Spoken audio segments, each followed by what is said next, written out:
হৃদ মায়ার প্রেমগাথা পর্ব সংখ্যা ২। লেখনীতে রিক্তা ইসলাম মায়া।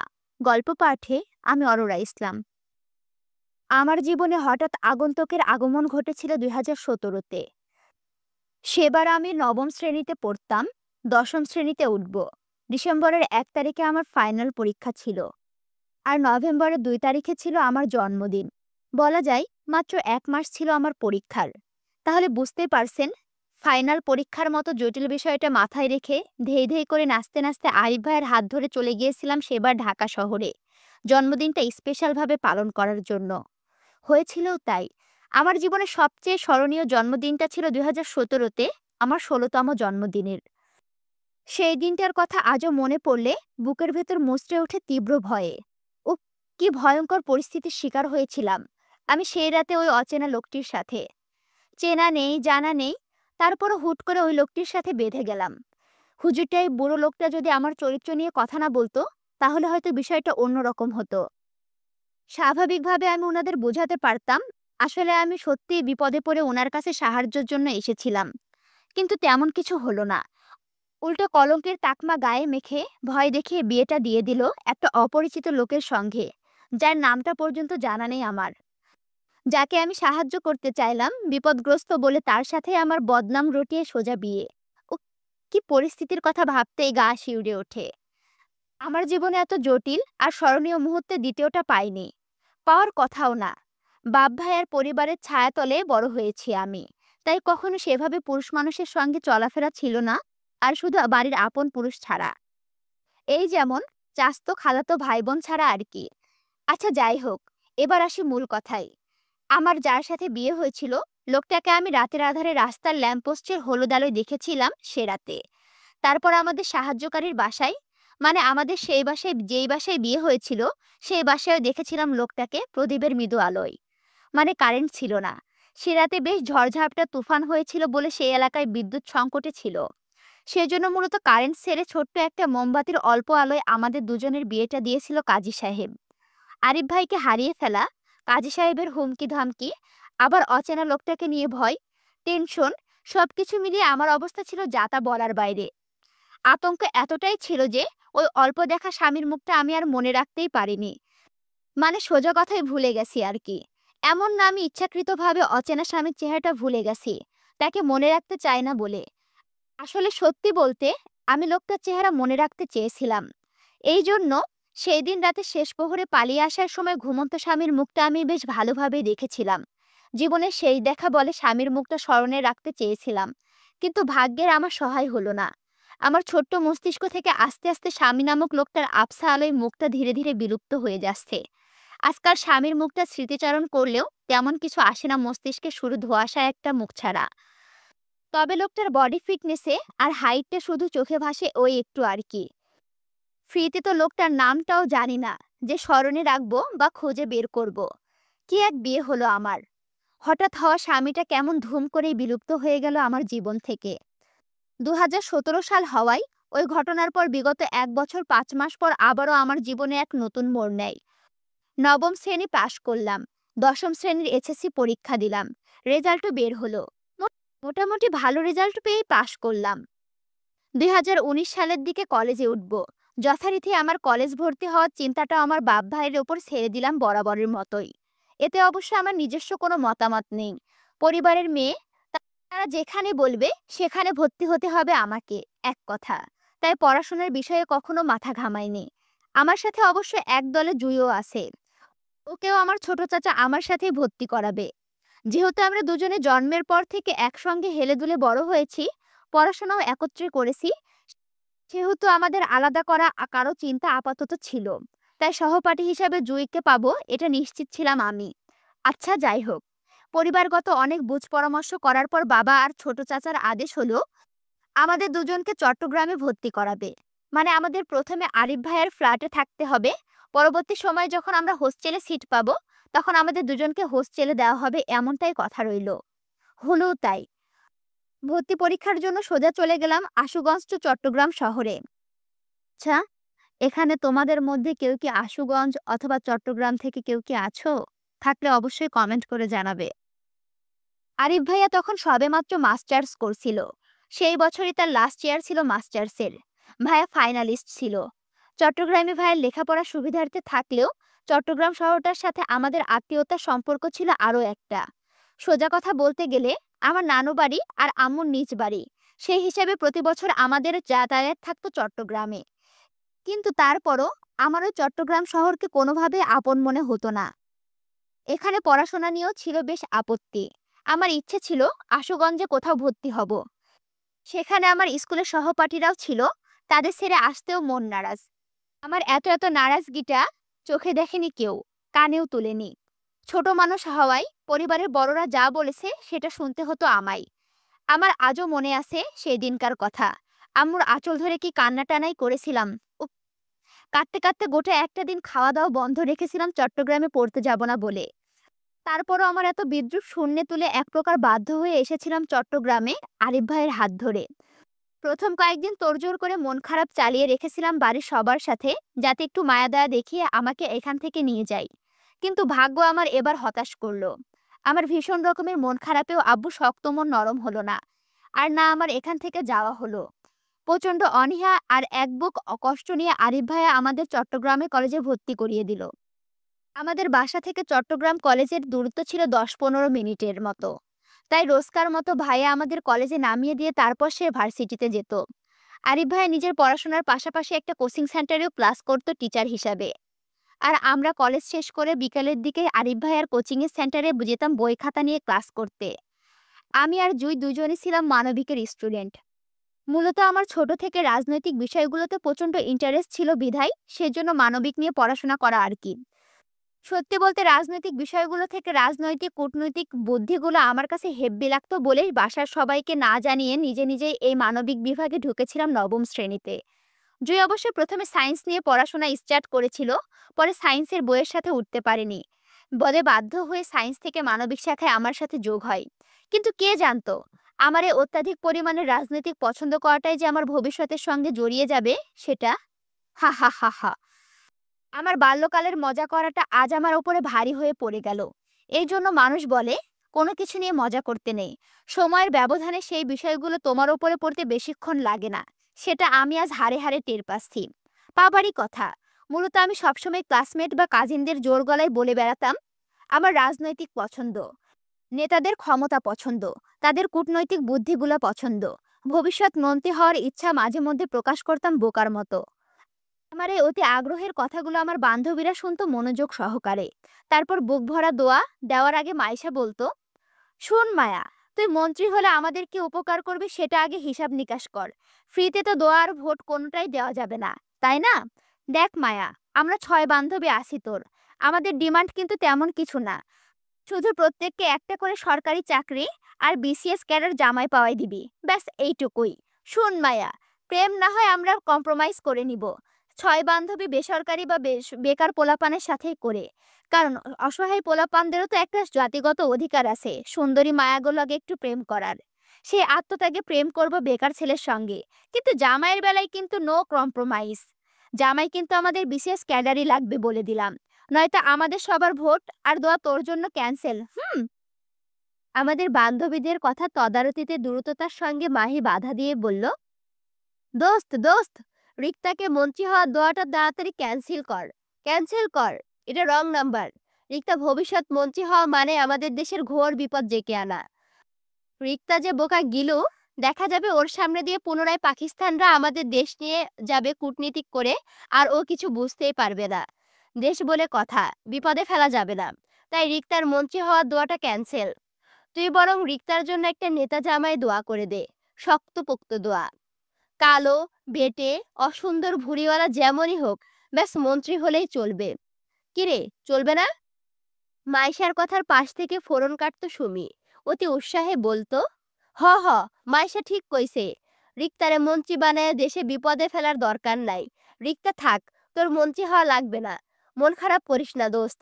যা, আমরা তোরে মাইশার কথায় মন্ত্রী জামাইয়ের জন্য দোয়া করে দিবনে। হ্যাঁ, তোর মন্ত্রী মশাই অসুন্দর হোক সমস্যা নাই, কিন্তু তাকে অবশ্যই রকচাটা মন্ত্রী হতে হবে, যেন কথায় কথায় তোকে এমন 2-4টা থাপ্পড় মেরে ভালোবাসে। বেশ কৌতুক করে আমার 6 বান্ধবী আকাশমুখী দুহাত তুলে মোনাজাত করতো আমার জন্য। ভীষণ রকমের খেপাতো আমায়। মাঝে মধ্যে বোকার মতো চেতে যেতাম আমি, ওদের উল্টাপাল্টা দোয়া। আবার আমার মাঝে মধ্যে বেশ এনজয় করতাম যখন ভবিষ্যৎ মন্ত্রীর বউ বলে থাকতো আমায়।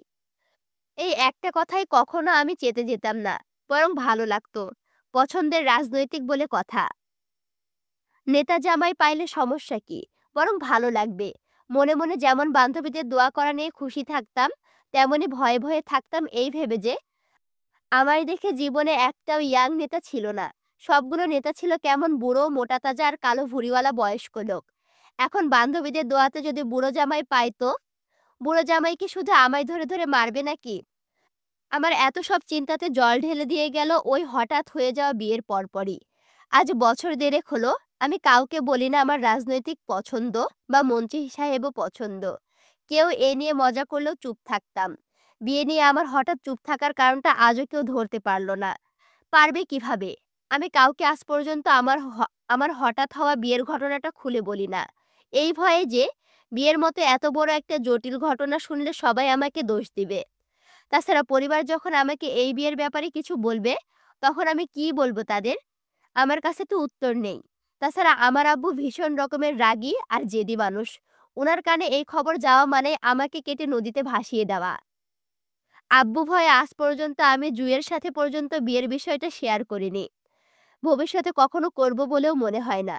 কারণ আমার সে সৎসাহস নেই। আমি জানি না লোকটা কে ছিল, আর কাকেই বা সে রাতে আমি বিয়ে করেছিলাম। আব্বু এই বিষয়টা আমাকে কিছু জিজ্ঞেস করলে আমি লোকটার নামটা পর্যন্ত বলতে পারবো না। এই জন্য মূলত চুপ থেকে গেলাম নীরবে। তাছাড়া আমি বিগত ১.৫ বছরে দুটো বিষয় লক্ষ্য করেছি। আগে বিয়ে শব্দটা আমার মাথায় আসলে প্রথম প্রথম ভয় পেতাম, কিন্তু আজকাল শুধু তো হতাশা কাজ করে নিজের মাঝে স্বামী শব্দ নিয়ে। নাম দাম ঠিকানা পরিচয়পত্র কিছুই জানি না তার। যাও একটু করে লোকটার ফেসটা মাথায় ছিল, দীর্ঘ সময়ের দূরত্বে তার আদো আলোর চেহারাটাও ভুলে যাচ্ছি দিন বা দিন।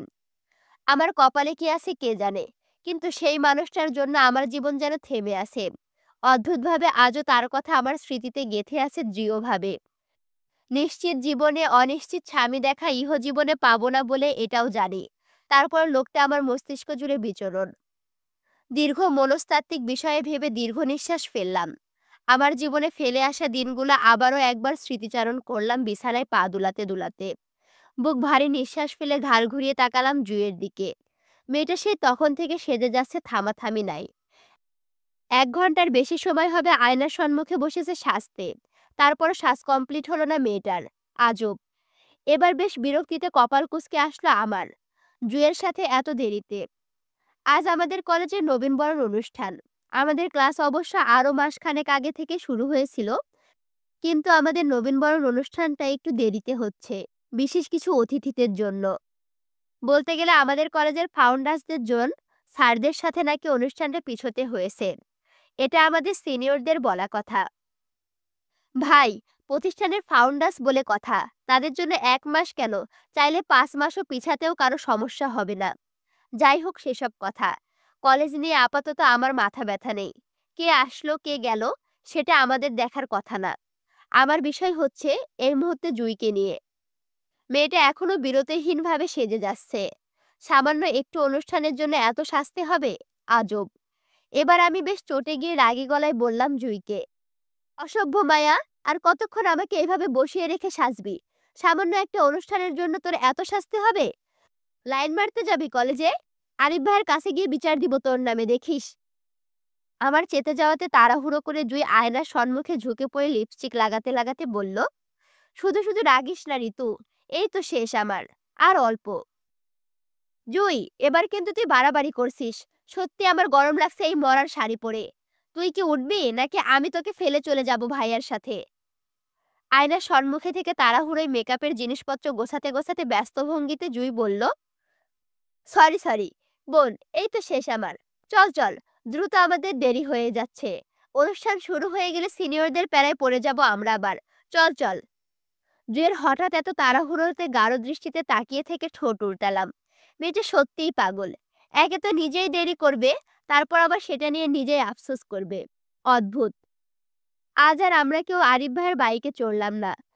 যেহেতু শাড়ি পরেছি, তাই রিক্সা ধরে সোজা কলেজের গেটে নামতেই চোখে লাগলো কলেজের ভারী প্যানেল সাজসজ্জা। সেই সাথে কলেজের ছাত্রছাত্রীদের ভারী ভারী পোশাক। এ যেন এক লাল সবুজের পতাকা, পতাকা হয়ে আছে সবাই। আহা, কি অদ্ভুত ভালোবাসার টান দেশের জন্য, যার জন্য এই ভর দুপুরে সবাই লাল সবুজ পতাকা পতাকা হয়ে ঘুরছে আশেপাশে। ছেলেরা সবাই লাল পাঞ্জাবি আর মেয়েরা সবাই সবুজ শাড়িতে আবদ্ধ। এই আবদ্ধ হওয়া থেকে কিন্তু আমরাও বাদ যাইনি। জুই আর আমি দুইজনে সবুজ রঙা শাড়ি পরেছি। পার্থক্য শুধু একটাই, আমার শাড়িটা জামদানি ব্যাস। ছোট ছোট পা ফেলে কলেজের গেট ধরে ভেতরে ঢুকে বুঝলাম আমরা মনে হয় একটু বেশি দেরি করে ফেলেছি। আমাদের আরো আগে আসা উচিত ছিল, কিন্তু অলরেডি অতিথি আসার সময় হয়ে গেছে। আমাদের পিছন পিছনে বিশেষ অতিথি আর প্রধান অতিথির গাড়ি ঢুকলো গেট ধরে। তার মানে এই কলেজের এরাই ভিআইপি, সেই সাথে এই কলেজের ওনার।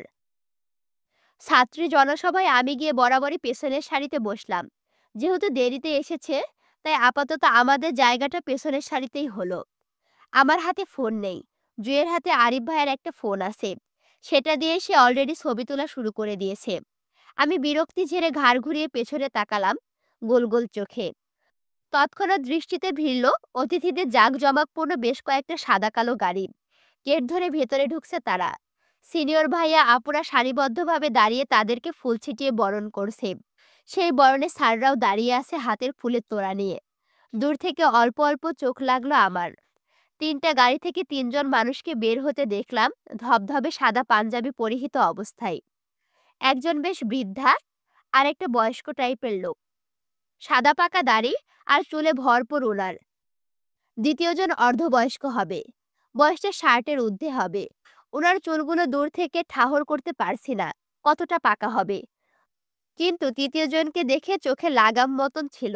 দূর থেকে এক ঝলক দেখেই বুঝতে পারলাম শতনারীর রাতের স্বপ্ন হতে বাধ্য এই পুরুষ। আহা, এই বুঝি সেই পুরুষ যাকে নিয়ে বিগত 1 মাস ধরে গুঞ্জন শুনছিলাম কলেজের সিনিয়র আর আমার ক্লাসমেটের মেয়েদের মাঝে। হতে পারে অস্বাভাবিক কিছু না। সুন্দর পুরুষদের নিয়ে মেয়েরা সুন্দর সুন্দর স্বপ্ন দেখবে, এটাই স্বাভাবিক। আমি বিবাহিত না হলে এই মুহূর্তে আমি লোকটার প্রথম ঝলকে ক্রাশ খেয়ে বাঁকা হয়ে যেতাম। কিন্তু বিবাহিত মহিলাদের তো পরপুরুষদের দেখা পাপ। এখন আমিও লোকটার দিকে নজর দিলে পাপ হবে নিশ্চয়ই। তাই গোমট নিঃশ্বাসে সভ্য সুলভ দৃষ্টি সরিয়ে নিলাম লোকটার থেকে। ঠিক হয়ে বসতে বসতে দেখলাম লোক তিনজনকে প্রিন্সিপাল স্যার সহ বাকি স্যাররা এগিয়ে নিয়ে যাচ্ছে তাদের কক্ষের দিকে। পেছন থেকে সিনিয়র ভাইয়ারা আছেন। আমি এবার ঘাড় ঘুরিয়ে সোজা হয়ে বসলাম, কারণ ওনারা সবাই এবার তো আমাদের সামনে এসে বসবেন স্টেজের সামনে। আমার মনোযোগ খালি আসনের দিকে। সিনিয়র ভাইয়ারা কত ছোটাছুটি করছে অনুষ্ঠানটা সামলাতে। এই গরমে এক একজন ঘেমে নাজেহাল অবস্থা। লাল পাঞ্জাবি ঘেমে পিঠদয় লেপ্টে আছে তাদের। প্রধান অতিথি, বিশেষ অতিথি, সাইড অতিথি দেখার জন্য অল্প অল্প কৌতূহল ছিল আমার, কিন্তু আমার মনোযোগ সব নষ্ট হয় হঠাৎ পেটে গোতা খাওয়াই। বিরক্ত নিয়ে চাইলাম পাশে। জুই ঠোঁট উল্টিয়ে আমার কানের কাছে মুখ নিয়ে বলল, ঋতু, আমি ওয়াশরুমে যাব, প্লিজ আমার সাথে চল। কেমনটা লাগে, বাসা থেকে মাত্র আসলাম, এখন বসতে না বসতে ম্যাডামের ওয়াশরুমে তাড়া পেয়ে গেল। এতক্ষণ বাড়িতে কি করছিলি? তখন ওয়াশরুমে যায়নি কেন? মেজাজ খারাপে চাপার আগে দাঁত পিষে বললাম, তুই কি আজকে শপথ করছস আমাকে শান্তি দিবি না? এমনি তোর জন্য এত লেট হলো, এখন বসতে না বসতে তোর ওয়াশরুমের কাজ লেগে গেল। প্লিজ ঋতু, চল না। আসলে সাজুগুজু করায় ব্যস্ত ছিলাম বলে ওয়াশরুমে যাওয়া হয়নি। ভেবেছিলাম শ্বাস শেষ করে একেবারে যাব, কিন্তু তাড়াহুড়ো এখানে চলে এসেছি বলে আর যাওয়া হয়নি। প্লিজ চল না বোন। গুড, ভেরি গুড, ভালো কাজ করেছিস। তখন যখন ওয়াশরুমের কাজ চেপে সাজুগুজুর কাজ চালিয়ে যেতে পারিস, তাহলে এখনো চেপে যা। মুচড়ামুচড়ি করে গোটা অনুষ্ঠানকে পার করে দে। আমি জানি তুই পারবি, তোকে পারতেই হবে। চাপাচাপিতে তুই যে দক্ষ সেটা প্রমাণ করার জন্য হলো এখন চুপচাপ বসে থাক। আমি পারবো না তোর সাথে কোথাও যেতে। কথাটা বলে সামনে তাকাতে চাইলে পাশ থেকে জুই খপ করে আমার হাতটাকে চেপে ধরে অসহায় গলায় বলল, প্লিজ ঋতু, চল না প্লিজ, বেশি ইমার্জেন্সি পেয়েছে, প্লিজ। অল্প ঠোঁট কামড়িয়ে ওর মতিগতি বুঝার চেষ্টা করলাম। জুয়ের অসহায় ফেসটা দেখে দীর্ঘ নিঃশ্বাস ফেললাম। মেয়েটা আসলে আমাকে আজকে শান্তি দিবে না। ওয়াশরুমের বাইরে দাঁড়িয়ে আছি, হাতে জুয়ের ব্যাগ আর ফোন, আর কাঁধে আমার ছোট্ট ব্যাগটা ঝুলছে। করিডোরে দাঁড়িয়ে আশপাশটা নজর বুলালাম। না, আপাতত এই দিকটাই তেমন একটা মানুষ নেই, সবাই মাঠের স্টেজের দিকটায় আছে। ওয়াশরুমের বাইরে করিডোরের এক পাশের দেওয়ালে থাই গ্লাসে নিজের প্রতিবিম্বটা এক পলক দেখে নিলাম। গোছানো শাড়ি, সবুজ চুড়িতে খারাপ লাগছে না আমায়, ঠিকঠাক লাগছে। তারপরও চঞ্চল হাত দুটো দিয়ে চেড়ে রাখা চুলগুলো আরো একবার গুছিয়ে নিলাম। অল্প ল্যাপটানো কাজলটা মুছে নিতেই তখন কানে বাজলো কারো উগ্রতা গমগমে ডাক। এই মেয়ে, এই মেয়ে, এদিকে শোনো। সহজ সরলভাবে ঘাড় বাঁকিয়ে পাশে তাকালাম। চোখে লাগলো আমাদের পরিণীতি ম্যাডামকে। তিনি হাফ সিল্কের লাল সবুজ সংমিশ্রণের শাড়ি পরিহিত, বয়স ৩৫। শ্যামবর্ণ গায়ের রংটা খারাপ লাগছে না, বেশ ভালোই লাগছে। তবে উনি এত মনোযোগ দিয়ে কাউকে ডাকছে সেটা লক্ষ্য করতে চাইলে বুঝলাম ম্যাডাম আসলে আমাকে অনুসরণ করে ডাকছিল। অল্প চমকিত হলাম আমি। এক বুক সাহস নিয়ে গেলাম ম্যামের সামনে। আমাকে দেখে ম্যাম তাড়াহুড়োয় প্রশ্ন করে বললেন, কোন ডিপার্টমেন্ট? ম্যামের তাড়াহুড়োর কথায় বুঝতে পারলাম তিনি আমাকে সিনিয়র ভাবছেন হয়তো। তাই মিনমিনিয়ে স্বরে ম্যামকে বললাম, ম্যাম, আমি মানবিক ডিপার্টমেন্টের নতুন ছাত্রী, ইন্টার ফার্স্ট ইয়ারের স্টুডেন্ট। ব্যস্ততায় ম্যাম ফের বলল, ও, তার মানে তুমি আমার ছাত্রী। আচ্ছা শোনো, আমার হাতে এই ফাইলসগুলো ফাউন্ডারের স্যারের রুমে নিয়ে যাও। সোজা প্রিন্সিপাল স্যারকে দিবে, বলবে সুলতানা ম্যাডাম দিয়েছে, কেমন? যাও। এতক্ষণ না চমকালো, এবার বেশ জড়সড় চমকালাম ম্যামের কথায়। ফাউন্ডার স্যারের রুমে যাব মানে? সেখানে তো এই মুহূর্তে সবাই বসে আছে। আমি যাও মানে নির্ঘাত ভয়। এত বড় বড় মানুষদের মাঝে আমি ছোট মানুষ হয়ে যাব কেন? উফ, আমার তো এখনই ভয়ে বুক কাঁপছে ডিপ ডিপ করে। এই কাঁপাকাঁপি রোগ নিয়ে সেখানে যাই কিভাবে? কোনো কারণে যদি কাঁপতে কাঁপতে জ্ঞান হারাই সবার সামনে তো? ছি, কি লজ্জাজনক ব্যাপার। অজস্র ভয় থাকার পরও ম্যাডামের মুখের ওপরে না করার সাহস হলো না আমার। তাছাড়া ম্যাম যদি আমাকে বেয়াদব বলে ধমক লাগায়, সেই ভয়ে ম্যাডামের হাত থেকে কাগজপত্রগুলো আমার হাতে তুলে নিলাম। ম্যাডাম তাড়াহুড়ো করে হাত খালি করে ব্যাগ আর ফোনটা নিজের হাতে রাখতে রাখতে বলল, ফাইলসগুলো প্রিন্সিপাল স্যারকে দিয়ে তারপর ম্যাডামের কাছে আমার ব্যাগটা আর ফোনটা সংগ্রহ করে নেওয়ার জন্য। অসহায়ের মতো আমি মাথা নাড়াতে ম্যাডাম দ্রুত পদে চলে গেল অফিস রুমের দিকে। অসহায় আমি ঠোঁট উল্টিয়ে এক পলক ওয়াশরুমের বন্ধ দরজার দিকে তাকালাম। মেয়েটা সত্যিই আজকে আমাকে শান্তি দিবে না। এখনো ওয়াশরুমে বসে আছে। প্রচণ্ড অস্বস্তির সঙ্গে ফাউন্ডার স্যারদের দরজায় কড়া নেড়ে অনুমতি নিয়ে ভেতরে প্রবেশ করতেই চোখে পড়ল বেশ কয়েকজন মানুষকে।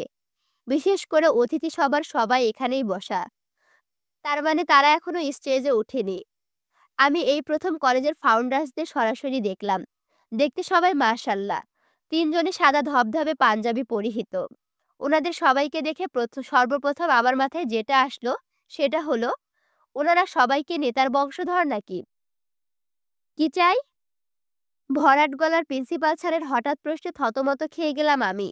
প্রচণ্ড অস্বস্তিতে সিটিয়ে ধীরে গলায় বললাম, স্যার, আমাকে সুলতানা ম্যাডাম পাঠিয়েছে এই ফাইলসগুলো আপনাকে দিতে। ও আচ্ছা, ফাইলগুলো তোমার পেছনে বসে থাকা স্যারকে দাও। সহজ সরলভাবে পেছনে ফিরছিলাম আমি। সাহস নিয়ে ফাইলসগুলো এগিয়ে দিয়েছিলাম লোকটাকে। কিন্তু ইয়াং যুবকের অল্প পরিচিত মুখটা দেখে মুহূর্তেই ঠায় দাঁড়িয়ে মেরে দাঁড়িয়ে পড়লাম। শরীরের মধ্যে তৎক্ষণাৎ হাড় কাঁপানো বিদ্যুৎ বেয়ে বয়ে গেল এমনটা মনে হলো। সেই বিদ্যুতের তেজে তৎক্ষণাৎ আমার হাত দুটো কেঁপে উঠল তুমুল গতিতে। এই লোকটা, এই লোকটাকে আমি কোথাও দেখেছি মনে হচ্ছে। কিন্তু কোথায়? কোথায়? সে কি আমার পরিচিত কেউ? কই, আমার তো মনে পড়ছে না। আমার ধ্যান ধারণার মাঝেই লোকটা আমার কাছ থেকে কাগজগুলো নিজে হাতে তুলে নিল সহজভাবেই। আমি যে ওনার দিকে ড্যাব ড্যাব করে তাকিয়ে আছি, সেদিকে ওনার এক পলকও চোখ উঁচিয়ে তাকালো না পর্যন্ত। আমাকে সম্পূর্ণ অনাগ্রহ করে হালকা কপাল কুঁচকে কাগজগুলো একের পর এক চেক করে গম্ভীর গলায় বলল, কাগজে সমস্যা আছে। নেম প্লেসের জায়গাগুলোতে ভুল। আব্বুর নামের জায়গায় আমার নাম ব্যবহার করেছে সেখানে। এগুলো সংশোধন করতে দ্রুত পাঠান। বাক্যগুলো শেষ করতে করতে হাত বাড়িয়ে কাগজগুলো পুনরায় আমার হাতে তুলে দিতে দিতে চোখ উঁচিয়ে তাকালো প্রিন্সিপাল স্যারের দিকে। তখনও লোকটা আমাকে দেখল না। হয়তো দেখার প্রয়োজন মনে করছে না তাই। কিন্তু আমি হ্যাবলার মতো দাঁড়িয়েছিলাম লোকটার দিকে তাকিয়ে থেকে। আসলে মনে করার চেষ্টা করছিলাম এই লোকটাকে আমি আগে কোথায় দেখেছি এর আগে। তখনই প্রিন্সিপাল স্যার পুনরায় আমাকে দেখে ধ্যানচ্যুত করে বলল, এই মেয়ে, শোনো। অস্বস্তিতে ঘুরে তাকালাম স্যারের দিকে। তিনি হয়তো বারবার এই মেয়ে বলে ডাকতে চাচ্ছে না ফাউন্ডার্সদের সামনে।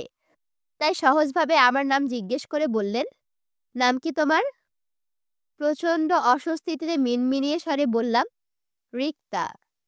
স্যার শুনতে না পেরে পুনরায় বললেন, কি নাম? হাঁসফাঁস করে বললাম, জি স্যার, রিক্তা ইসলাম মায়া। ও আচ্ছা। শোনো মায়া, এই ফাইলসগুলো তোমার সুলতানা ম্যামেরকে দিয়ে বলবে ভুলগুলো দ্রুত ঠিক করে পাঠাতে এখানে পুনরায়। যাও। মাথা নাড়িয়ে সম্মতি দিয়ে আর চোখে তাকালাম পাশের লোকটার দিকে। তিনি তখনও আমাকে দেখল না পর্যন্ত। লোকটা এই গম্ভীর অ্যাটিটিউড অপমান বোধ করলাম মুহূর্তেই। কেন বারবার হ্যাংলার মতো তাকাচ্ছিলাম লোকটার দিকে তাও বুঝতে পারছি না। শুধু লোকটাকে আমার অল্প পরিচিত মনে হচ্ছে, এজন্যই কি বারবার তাকাতে হবে? আজব। মায়া, তোমার বাসা কোথায়? কথা শুনে তো মনে হচ্ছে না তুমি চট্টগ্রামের মেয়ে। অন্য জেলার নাকি? গম্ভীর লোকটা থেকে দৃষ্টি সরিয়ে তাকালাম বৃদ্ধা বয়স্ক লোকটার মুখের দিকে। কি অমায়িক অদৌলে হাসি মুখ ওনার। বয়স ৮০-র কাছাকাছি মনে হলেও দেখতে বেশ ফিট এবং ফাইন দেখা যাচ্ছে। টাকার গরম বলে কথা, তারা তো এমনিতেই জোয়ান থাকবে, তাই না? তাছাড়া বড়লোকদের কি আর বয়স বাড়ে নাকি অহংকারের মতো? তবে এই বয়স্ক লোকটার মুখে অদৌলে আবার অহংকারী ভাবটা চোখে পড়ল না। যেটা পড়ল সেটা হলো সচ্ছলতা আর শুদ্ধার হাসি মুখ। সেই হাসিতে আমিও অস্বস্তিতে হাঁসফাঁস করে মাথা কাত করে সম্মতি দিলাম। বুঝালাম, হ্যাঁ আমি অন্য ডিস্ট্রিক্টের মেয়ে। লোকটা ফের হাসলো। আগ্রহ নিয়ে বলল, কোন জেলা? জি, ব্রাহ্মণবাড়িয়া। আমার কথা শুনে বেশ মজা পেল যেন বয়স্ক লোকটা। তিনি কৌতুক করে সঙ্গে সঙ্গে আমাকে বলল, বাহ, তুমি ব্রাহ্মণবাড়িয়ার মেয়ে? দারুণ তো। তা মায়া, তুমি ঝগড়া টগড়া কেমন পারো? তোমার দক্ষতা কেমন মারামারি নিয়ে? ব্রাহ্মণবাড়িয়ার মেয়ে বলে কথা, তোমাকে অবশ্যই এসব পারতে হবে, বুঝেছো? এই যে তোমার পেছনে আমার নাতিকে দেখছো, ওর কিন্তু মারামারির মধ্যে বেশ পেটুক আছে। মুখে থেকে হাত বেশি চলে ওর। তুমি ওকে হারাতে পারলে বুঝবো না তুমি সত্যি ব্রাহ্মণবাড়িয়ার মেয়ে। কি পারবে? লোকটার মজার কথায় প্রিন্সিপাল স্যার সহ সবাই হেসে উঠল। আমি প্রচণ্ড অস্বস্তিতে হাঁসফাঁস করে মাথা নত করে মস্তিষ্কের আর চোখে ওনার নাতির দিকে তাকাতেই চোখাচোখি হয়ে গেল দুজনের। ঝেঁকে ধরা লজ্জা আর অস্বস্তিতে নিয়ে কি করব ভেবে না পেয়ে বোকার মতো মাথা নাড়িয়ে সম্মতি দিয়ে দিলাম, যার অর্থ আমি পারবো হারাতে। সম্মতি দিতে আরো লজ্জা পেয়ে গেলাম বৃদ্ধ লোকটার কথাই। সাব্বাস, এ না হলে ব্রাহ্মণবাড়িয়ার মেয়ে? তুমি অবশ্য। বৃদ্ধা লোকটাকে বলতে না দিয়ে গম্ভীর লোকটা তৎক্ষণাৎ আমার উদ্দেশ্যে বলল, আউট। চমকে তাকালাম পিছনে। লোকটা যে আমাকে উদ্দেশ্য করে কথা বলল সেটা বুঝতে পারলাম, কিন্তু কেন? আমি কি ইচ্ছে করে এখানে দাঁড়িয়ে আছি নাকি? ওনার দাদাজান তো আমাকে দাঁড় করিয়ে রেখেছে, তাহলে আমাকে লোকটা এত মানুষের মধ্যে অপমান করছে কেন? কি করেছি আমি? রিদ, বিহেভ ইউর সেলফ। এতক্ষণে বুঝলাম লোকটার নাম রিদ, আর বয়স্ক লোকটা ওনার দাদা ভাই। নাম জানি না, তবে বেশ শক্ত গলায় রিদ নামক লোকটাকে শাসাতে চাইল।